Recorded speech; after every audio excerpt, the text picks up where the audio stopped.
సరే దత్తాత్రేయ గారి వర్షన్ తీసుకుందాం. దత్తాత్రేయ గారు, మీ ఒపీనియన్ ఏంటి ఇప్పుడు 50% పెంచడం అనేటువంటి దీనిపై? దోషా గారు, గుడ్ మార్నింగ్ మీకు, హెచ్ఎంటీవీ ప్రేక్షకులకు, ప్యానెల్లో ఉన్నటువంటి మిత్రులకు. తెలంగాణ రాష్ట్రం కావచ్చు, దక్షిణాది రాష్ట్రాలకు కావచ్చు, ఇవాళ బీజేపీ అనేటువంటి పార్టీ తీసుకునేటువంటి 3 నిర్ణయాలు ప్రధానంగా ఇప్పుడు మనం డిస్కషన్ చేస్తా ఉంది. డీలిమిటేషన్ కు ప్లస్ ఉమెన్ రిజర్వేషన్, ఆ తర్వాత జనాభా లెక్కలు.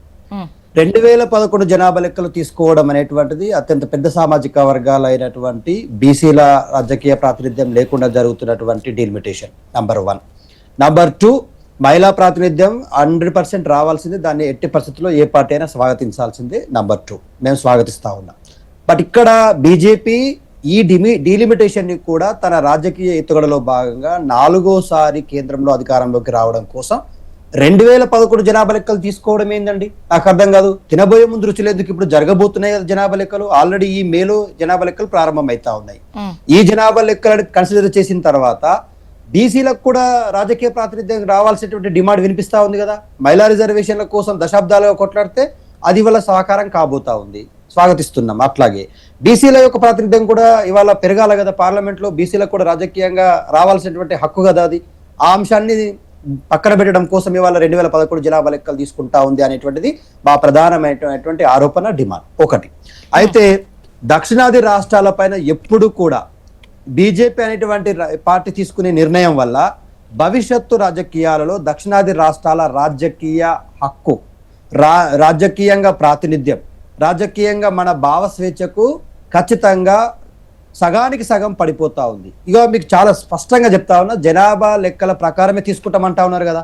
ఏ జనాభా లెక్కలు తీసుకుంటున్నారు అంటే 2011 జనాభా లెక్కలే అంటా ఉన్నారు. ఏ మెథడ్ వాడతారు అంటే ఏమంటున్నారు? మేము 50% మెథడ్ ని వాడతామని చెప్తా ఉన్నారు.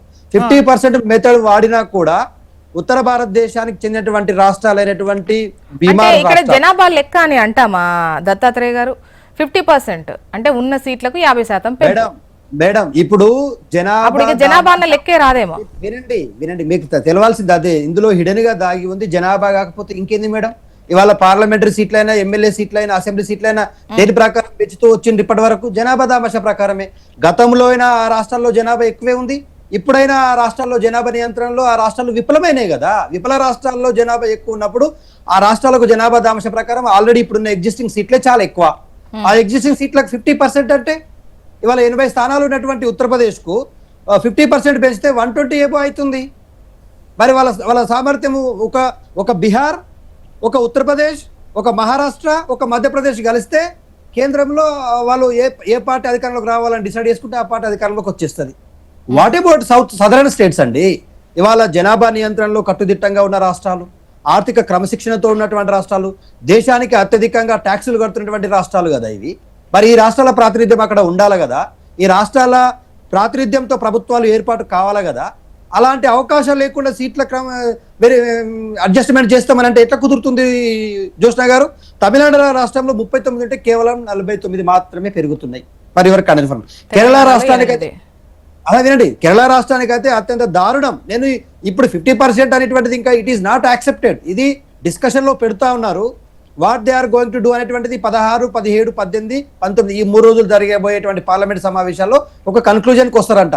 But most of the people ఏమంటా ఉన్నారంటే 50% మెథడ్ అనేటువంటి తెలంగాణ లాంటి దక్షిణాది రాష్ట్రాలకు అది సూటబుల్ కాదు. మాకు ప్రత్యేకమైనటువంటి వెసులుబాటు కల్పించాలా, మా ప్రాతినిధ్యాన్ని పెంచాలా అనేటువంటిది దక్షిణాది రాష్ట్రాల్లో ఉన్నటువంటి మేధావులు కావచ్చు, రాజకీయంగా ప్రాతినిధ్యం వహిస్తున్న పార్టీలు కావచ్చు డిమాండ్ చేస్తా ఉన్నాయి. Even though TDP is a part of NDA కదా.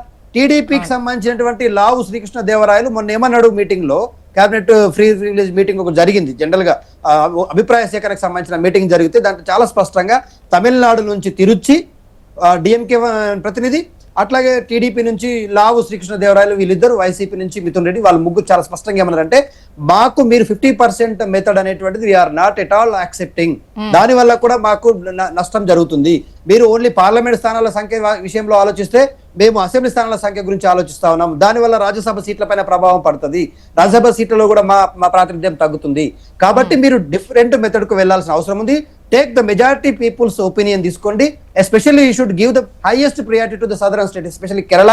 కేరళకి అయితే ఇప్పుడున్న పరిస్థితుల్లో జనాభా తీసుకుంటే 20 స్థానాలు ఉంటే 20 స్థానాలే ఉండబోతా ఉన్నాయి. 50% యాడ్ చేయడం వల్ల ఓ 8-9 స్థానాలు పెరుగుతాయంట. కానీ 50% కాకపోతే 20 స్థానాలు ఉంటే 20 స్థానాలే ఉంటాయి. జోష్ణ గారు, మరి కేరళ రాష్ట్రం అంత కట్టుదిట్టంగా దేశంలో అక్షరాస్యతలో నంబర్ 1, జనాభా నియంత్రణలో నంబర్ 1. అంటే వాళ్ళకి ఇప్పుడు ఈ 50% తీస్తే వాళ్ళకి 10 సీట్లు పెరుగుతాయి. అదే 50% తీస్తే 10 పెరుగుతాయి. 50% కాకుండా ఓన్లీ జనాభా దామాషా ప్రకారమే అయితే ఒక్క సీటు కూడా పెరుగుతలేదు కేరళలో. ఎంత దారుణం అర్థం చేసుకోండి. ఇక తెలంగాణ రాష్ట్రానికి వచ్చేసరికి మన పరిస్థితి మనకు తెలుసు. ఓవరాల్ గా మనకు పెరుగుతుంది, ఇన్క్లూడింగ్ ఏపీ అండ్ తెలంగాణ మనకు 42 ఉంటే 54 పెరుగుతాయి జనాభా దామాషా ప్రకారం. అట్లా కాకుండా 50% అయితే ఓన్లీ తెలంగాణకు 25, ఆంధ్రప్రదేశ్కు 37 నుంచి 38 పెరుగుతాయి అనేటువంటిది వాళ్ళు సూచాయిగా చెప్పారు. సో ఏది ఏమైనా కూడా జోష్ణ గారు ఇక్కడ 100% బీజేపీ దీని రాజకీయ ఎత్తుగడలో బాగా తెచ్చుకుంటుంది.